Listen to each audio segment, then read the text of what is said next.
theorem. And the reason is as follows. So suppose I'm out watering the garden with my hose, and being somewhat absent-minded, I managed to get this hose. And I'm busy thinking about theorems and not really focusing on what I'm doing, and I get over here and I notice that over there there's some annoying knot, K1, which has got all tangled up. And I think, okay, well, I want to get rid of that knot. And now, being extremely lazy, I can't be bothered to go back and untie it. Instead, I think maybe if I just stand here and tie another knot, K2, and then push that down there and hope that K1 will cancel out with K2. And this theorem says that that the connected sum of K1 and K2, which is what I would have just formed, would never be the unknot unless both K1 and K2 were the unknot to begin with. Okay, so this is the garden hose theorem, and this is what I'm going to show you how to prove today. Okay, so can we try and prove a theorem like this? So the first stage is to think, well, okay, let's think why it might be true. Okay, so what we want to try and do is we just want to think of a strategy. So why might this be true? Well, it seems, let's just go back a bit, that when I form this connected sum, that somehow this new knot I've created is somehow more complicated than each of the original ones. So suppose that were true, that somehow K1 and K2 was at least as complicated as each of the original knots. And what I created was the unknot, the simplest possible thing. That must mean that K1 and K2 must therefore have been even simpler, no more complicated, therefore the unknot. Okay, so that's the idea, but how are we going to formalize that? What we want to do is we want to have a notion of complexity that behaves well when you add two knots together. And you think, we have such a notion, the knottiness, the crossing number of the knot. So you're naturally led to think about the crossing number of connected sums. And you think, well, maybe the crossing number of the connected sum behaves like this, that the crossing number of the sum of two knots is the sum of the crossing numbers. So this statement in red implies the golden hose theorem, right? Because suppose I take two knots and I add them together and I get the unknot, that means the crossing number of the left-hand side is 0. But if this were true, then that would mean that the crossing number of K1 plus the crossing number of K2 would have to be 0. They're both not negative numbers, so therefore they must each have been 0, and hence K1 and K2 must therefore have been both the unknot. Okay, so this statement here implies the golden hose theorem. Unfortunately, this is a famous unsolved problem. Okay, so I think this is bizarre and amazing that such a simple thing, crossing number of the sum of two knots is the sum of the crossing numbers, that should be unknown. But it shows you that mathematics is full of these simply stated conjectures which seem beyond our reach.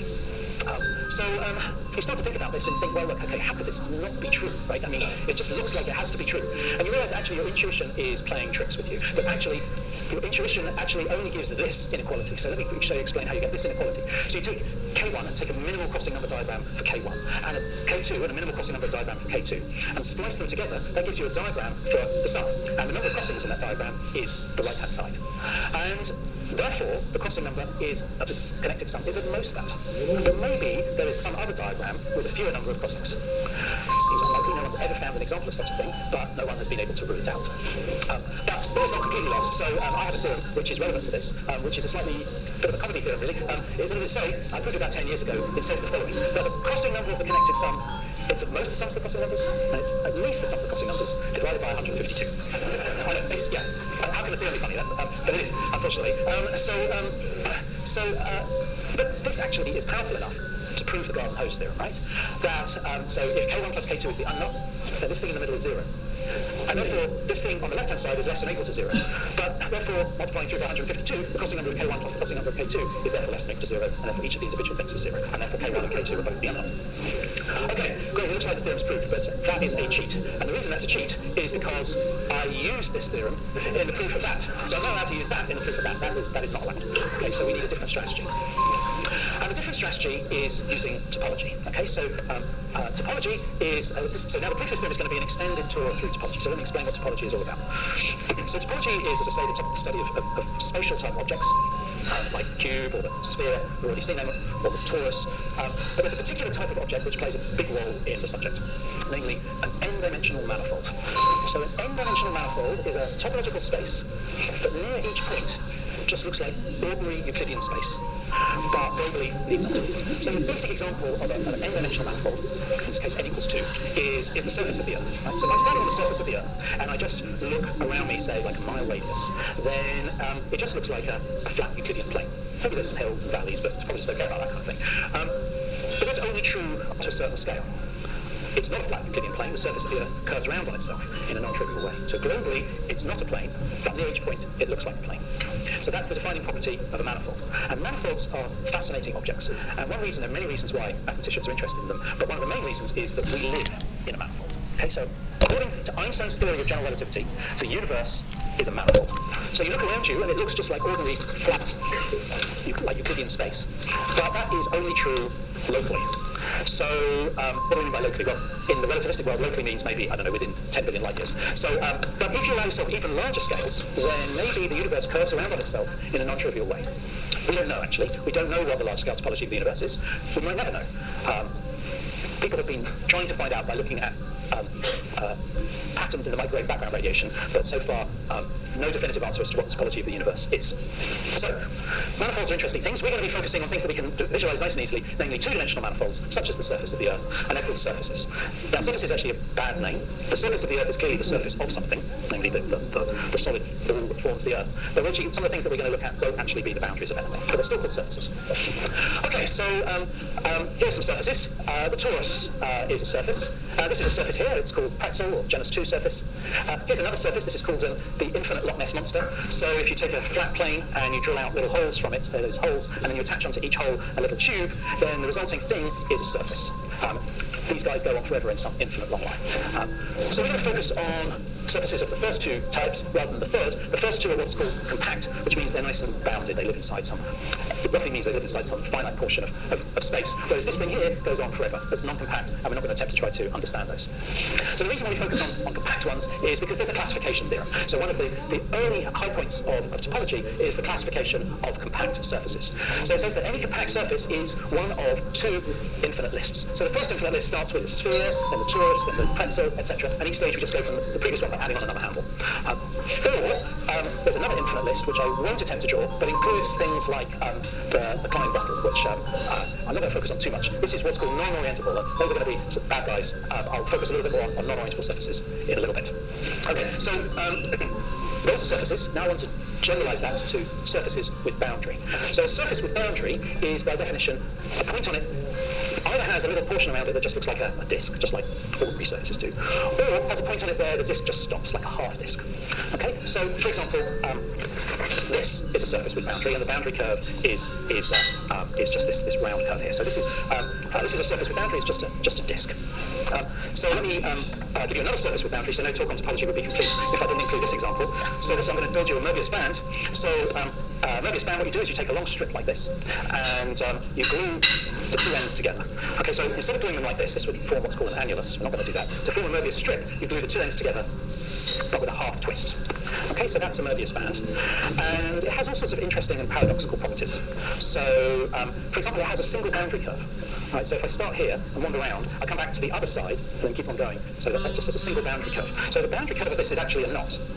Any ideas what knot that might be? It's the unknot. I could have made this a bit more complicated, so I could have, instead of gluing it with one half twist, I could have made it with 3 half twists. That would still be a Möbius band, because I would have glued the two parts together in exactly the same way. It just would be sitting inside three-dimensional space in a different way. Okay, and now the boundary of that is the trefoil, it turns out. Okay, so Möbius band is a bad guy because it's non-orientable. So what orientable means is that, so this is orientable because it has two sides which you can colour with different colours. Whereas this, it starts off before we do the drawing with two different colours, red on one side and black on the other. But when I glue it up, you get a discontinuity like that. And that means there's no, basically this is a one-sided surface. If I start with the red, I come back and end up on the other side. And so this is a non-orientable surface, so it's a bad guy. Right, so we'll focus on the orientable ones because, well, the non-orientable ones are classified as well, but the orientable ones, they very simply to state, simple classification theorem, that any compact orientable surface with boundary is exactly one of these guys here. So you take a long strip and then you attach onto it 2G alternating bands for some non-negative integer G, and then maybe n isolated bands, like so. So actually in our case we're going to focus on the case where n is 0, because we're going to want this to be just you see, each time you put on an isolated band, you end up with a new boundary curve, and I want this to have connected boundary. In other words, I want this to have boundary or not.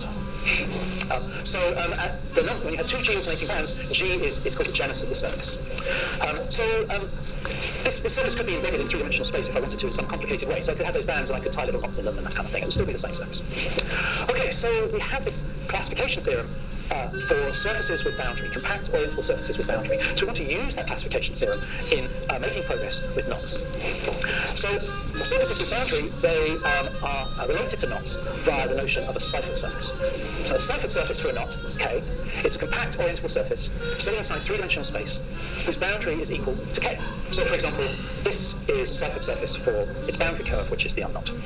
Whereas on the other hand, this thing here, with the Mobius band with the three half twists, its boundary is the trefoil knot, but it's not a Seifert surface because we want to focus on the orientable ones. And so it turns out that any knot, nevertheless, has some Seifert surface. So every mathematical talk should have a proof in, so let me show you how to build a Seifert surface for any knot. So there we are, any knot has a Seifert surface. I'm going to build one for the trefoil. So here's the trefoil. And the way you build a surface is you start with any diagram for the knot, so like so. And then you give it an orientation, so put arrows on that knot. And then that orientation gives you a way of getting rid of each of the crossings. So you resolve each of the crossings using that orientation. So when it be like that, you just go like that. So this is, from a knot theory point of view, this is a terrible thing to do because I've completely changed the knot type. In fact, I've now just got a collection of simple closed curves sitting inside the plane. So I view that plane now as lying inside three-dimensional space as just a horizontal xy plane. And there are my my oriented curves. And now what I do is I now attach disks above the plane onto those curves. Okay, so now I've got some disks sitting inside three-dimensional space, and the boundary is equal to those curves. And now that's not quite what I wanted. I wanted to have a surface whose boundary was the knot. So what I end up by doing then is I reinstate, I enlarge my surface as far as I add in half-twisted bands at each crossing. And then when I do that, so I put one at this crossing where the original crossing was there, one there, so three half-twisted bands in this case. And I created a surface with boundary, and it's exactly equal to the knot that I started with. And because I took care with the orientations, the resulting surface really is orientable. You can trace that through, and therefore really is a Seifert surface for the knot. Okay, so this is good because what we've got now is we're starting to introduce some of the tools from topology, in particular understanding of surfaces, to provide some information about knots. And so that leads naturally to the notion of the genus of a knot. So the genus, GK of a knot K, is the minimal possible genus of a Seifert surface for K. Okay, so just as, so before when we were looking at crossing number, we looked at all possible diagrams of the knot and minimized the number of crossings. Here instead we look at all possible surfaces, Seifert surfaces that the knot bounds, we look at each of their genus and we take the minimum. And the resulting thing is the genus of the knot. And this has some nice properties. So in particular, like crossing number or knottiness, it's that K is the unknot if and only if the genus is 0. That's just because if K is the unknot, it bounds a disk and that has genus 0. Conversely, if the knot has genus 0, well the only surface with genus 0 and one boundary component is the disk, and if the knot bounds a disk, it's the unknot. So we have that property there, and now because we're dealing with something more mathematical, something topological, this really does behave well with respect to connected sum. It's possible to prove that the genus of the sum is the sum of the genus of each of the knots, and that is enough to prove the Garden-Hose theorem. Because if K1 plus K2 is the unknot, it has genus 0, therefore each of those numbers must have been 0, and therefore K1 and K2 must have been the unknot. And so we proved that my strategy in the back garden of trying to undo my knotted hose is doomed to failure. Okay, so that's an example of the use of topology in knot theory. And so you can say, well, where does the subject go from here? And actually, Tate, when he was writing down his tables, had really quite an interesting perspective on the subject before he even knew that the subject exists. So you can ask, can we classify knots? If so, how many are there? And we immediately come to the topic of how do we decide whether two knots are the same or not? Right? So, for example, at the very beginning, I gave you the trefoil and the figure 8, and I said those are different knots, but how do we know for a fact that the trefoil and the figure 8 are different? And Tate realised this. So he says, though I have put together many widely different but equivalent forms, I cannot be certain that all those groups are essentially different from one another. So it's a slightly convoluted Victorian way of saying we don't really know whether the figure 8 and the trefoil really are different, for example. Now, it turns out that we can now prove that they're different. But you could ask yourself, like, is there a general procedure? If I give you two different knots, is there a general procedure for being able to decide whether they really are different? And interestingly, this particular question was taken up by Alan Turing. So Alan Turing is famous for his work at Bletchley Park, and he's also famous for his work in the foundations of computer science. And one of his key contribution is that he established that there are fundamental limits to what computers can do. There are some questions, mathematical questions, that computers will never be able to answer. So, for example, here's a system of polynomial equations. Does it have a solution in integers? A computer would never be able to answer that question. But Alan Turing didn't realise that at the time. So he knew that there were some fundamental limits to what computers could do. He could come up with problems that computers would never be able to solve. He did this by inventing the idea of what's now known as a Turing machine, which is this super powerful computer, powerful enough to emulate any other computer that we have, including quantum computers. And he showed that that super powerful computer was not powerful enough to be able to answer certain questions. Unfortunately, the questions that it couldn't answer were somewhat slightly artificial at that stage. And so he was searching for natural problems that computers might not be able to solve. And so he came to knots. So in his final paper, that was published in the year of his death, 1954, called Solvable and Unsolvable Problems, he examined knots and wrote, no systematic method is yet known by which one can tell whether two knots are the same. So this is basically the same statement that Tate said. There's no, how do we know whether two knots are the same or not? So he clearly was envisaging, and this is a picture from an excerpt from his paper, but what you might do is you might encode your knot in some mathematical way. So for example, there's a union of straight arcs sitting inside R3. And you feed these, so you take your two different knots and you feed this mathematical representation of them into a computer, and the computer would say yes or no. Or maybe, and it was pretty clear that he was thinking that maybe there would be no such way of doing this, that maybe this was an unsolvable problem.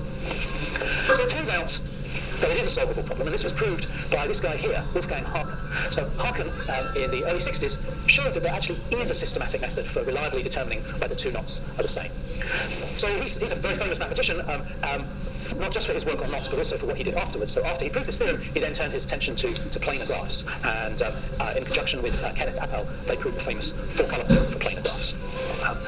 But before that, he looked at knots, and he showed that there is a systematic method of deciding whether two knots are the same. And he did this using the theory of three-dimensional manifolds. So spaces that locally look like three-dimensional space, but globally like curve around on themselves in unexpected ways. So that's actually my area of research. I work in three-dimensional manifold theory, and so I find this theorem very impressive. It's still highly relevant today. I should say that this method is very much a theoretical method. If you apply it to two knots, then yes, there is a computer program that will decide whether or not they're the same or not, but it will take a lifetime of the universe to run it, on even the simplest ones. So it's very much a mathematician's theorem rather than an actual practical result, although the search for a practical algorithm to do this is still very much an open problem. Okay, so let me just close by talking about one final question that we don't know the answer to, which is a really simple question, which is, how many knots are there? Okay, so we know, by the way, there are infinitely many knots before I go any further. We've actually proved that implicitly today. So if I take the trefoil, it has genus 1. There's a non-trivial knot and it bounds inside the surface of genus 1. Take the sum of two trefoils, by the theorem about the additivity, it has genus 2.